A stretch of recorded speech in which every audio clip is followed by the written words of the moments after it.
couple of months ago, I had a conversation with a very strong, impactful mentor of mine. We were driving. I can remember that conversation vividly. And while driving down, we spoke about a lot of things. And one way or the other, we got talking about relationships. And so he mentioned to me, have you heard about crab's mentality? I was like, crab's mentality? At the time, I'd never heard that concept before. And so he saw my inquisitiveness, and so he was enthused by it. So he decided to enlighten me. He said a social experiment was done on crabs. They were placed, quite a number of them, they were placed in a bucket. While in the bucket, they were left all alone, but yet being observed closely. Few seconds or few minutes after, it was observed that one of the crabs attempted coming out from the bucket. And obviously, if you would do that, it means that you have to climb on other crabs to be able to come out.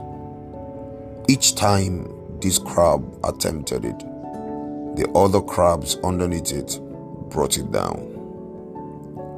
They consistently ensured that no one got out, or no crab got out from the bucket. They were there pulling down one another, yet they were all confined in the bucket. So at the end of the exercise, none of them got out. None of them got out, not because they couldn't, but because they placed competition ahead of complementing the effort of one another. Hello there. It's another Thursday sharing on PV Musings on relationships, or new relationships.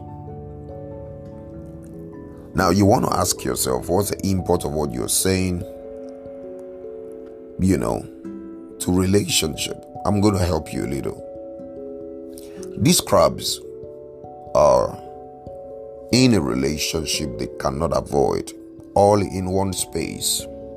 Just like we have people in our lives that we know that we can't do anything against. Some of them could be blood brothers, blood sisters, relatives. You know that you cannot just get them out of your life. They are there. So these guys were stuck there. And instead of helping one another excel, helping one another succeed, they were looking out for themselves. That I should be the one. I should be the one. Why is it you? It ought to be me, not you. That was what happened to the crabs, but there's a cue we can take from there.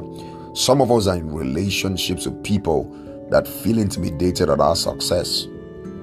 I say this for those who are planning to get married and those who are in relationships leading to marriages, not platonic now, romantic relationship. Is your spouse to be, is your partner threatened by your success? If your partner is threatened by your success, then there's a problem that is brooding. Look out for it. Do they want to see you blossom? Do they want to see you be the best you are? Are your friends excited when you win, or only excited when they're the ones who won? One of the problems we have in our generation is that we compete with people we ought to be complimenting. We argue with people we ought to learn from.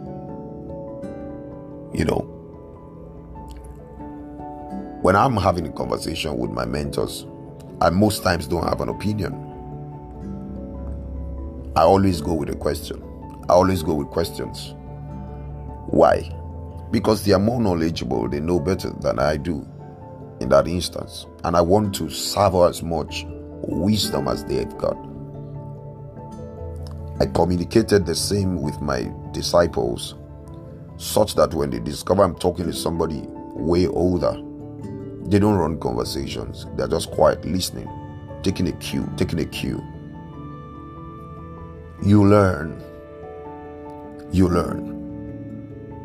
So you're building up yourself to maximize relationships. So what are the things you look out for? We started talking about new relationships last week. And I said the aim of a teaching or the episode is to encourage the growth of new relationships.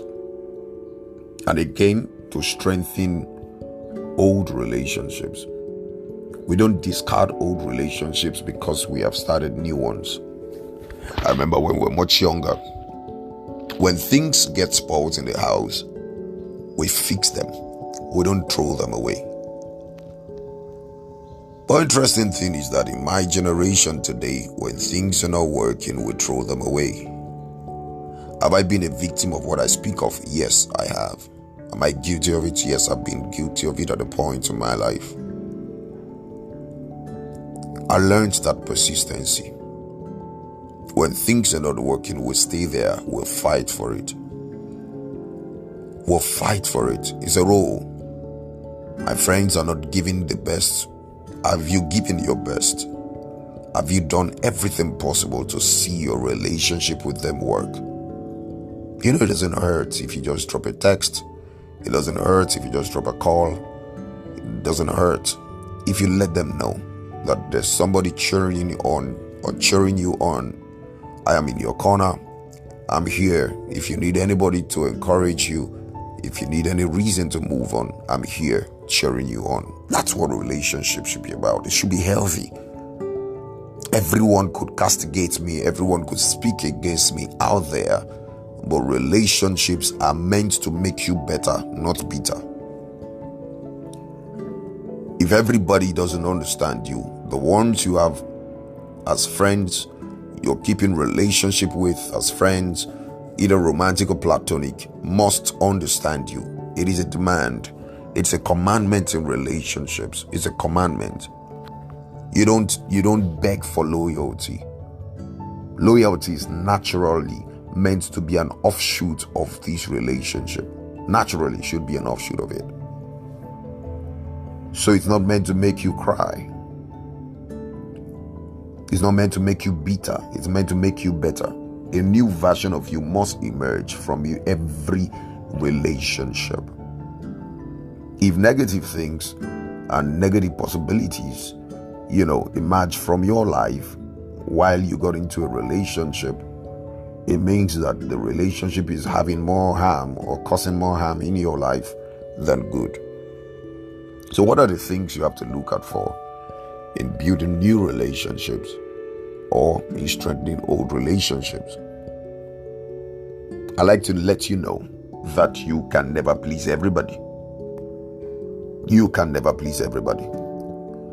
And in understanding this, you must understand that you do not give everybody the ability to have a voice in your life.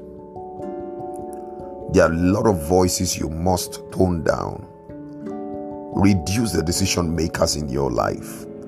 It will impact greatly on your journey. The moment where until 10 people, 15 people have spoken, you do not have approval to get certain things done, then the decision-making process in your life has been slowed down. Anyone could comment on your post online. Do this. If you do that, then you are tossed to and fro by every opinion of man. You should have a mind of your own. You cannot please everybody. Even Santa Claus cannot please everybody. I saw a movie a couple of years ago of how that a guy was angry that Santa Claus never granted his wish. So every December 25, he was angry. It wasn't a day of rejoicing for him. Even the guy selling ice cream doesn't please everybody. So who else will please you? And that's what I'm saying to you. You cannot please everybody. So in getting into that relationship, understand that there's a limit to which you can get men pleased. There's a limit to which you can get women pleased. You can get anybody pleased. Understand that. Do your bit and leave the rest. Another thing I like to say is that never struggle to give what you don't have. Never struggle to give what you don't have. Let people see you for who you are, even as you're yielded to being a better version of yourself. Never let them assume that you are who you are not. If not, you'll be building false expectations. You know, in Nigeria, possibly Africa, there's what we refer to as the suya man. You know, when you walk close to the distance or radius of his store, you begin to perceive the aroma of the meat grilled, you know, and you feel what do I use now? You feel drawn. You want to have a taste of it. But when you get to his place, the first thing he does is that he cuts a slice and gives you to taste.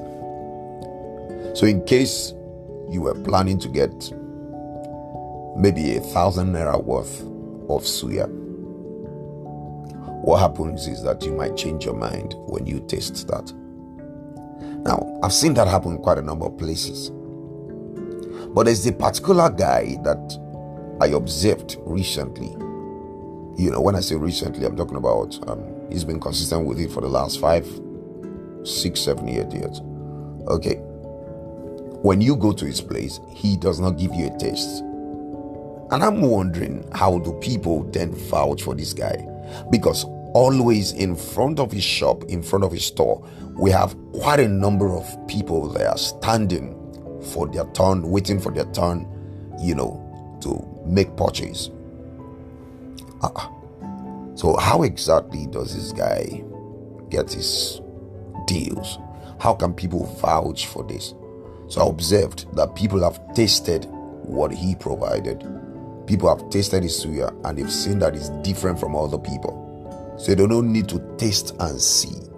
They are sure that what they smell in the air, the aroma in the air, is the same quality or does not even do justice to the taste in the mouth of this suya. What am I saying? I'm simply saying, let the fragrance of your goodness be such that when anybody wants to get into a relationship with you, either on a friendship level or a platonic level or a romantic level, they are not in doubt if what they asked for is what they will get.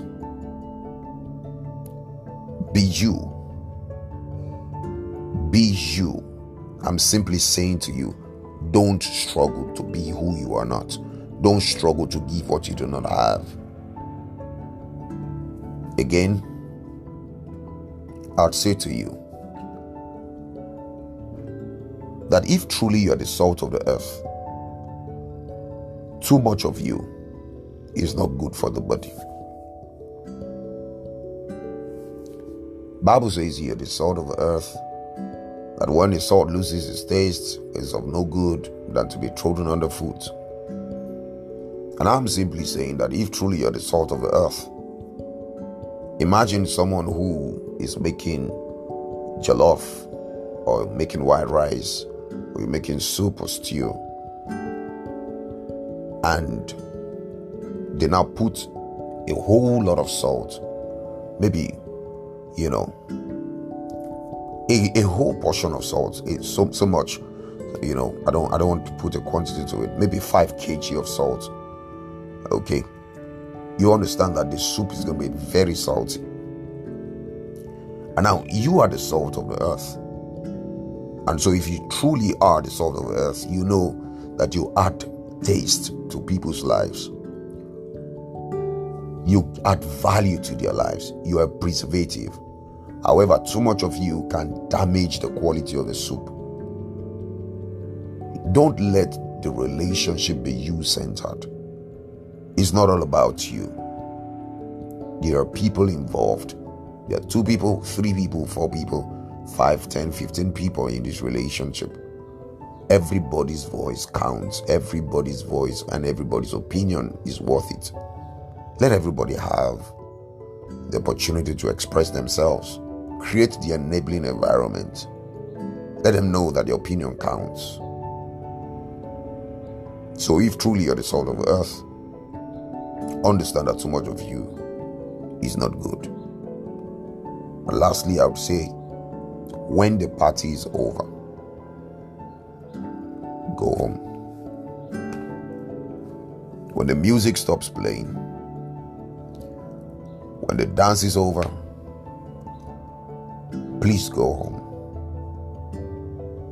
By that, I'm simply saying to you, certain relationships are beyond redemption.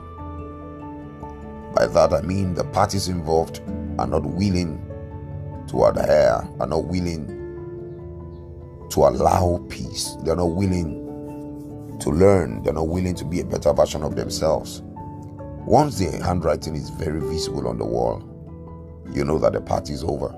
The next thing to do is go home.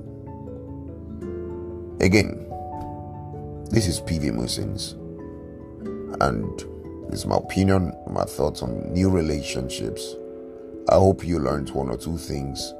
I'd like to know what stood out for you. I'd like that you join me next week as I share on a different topic. Thank you. God bless you. Amen.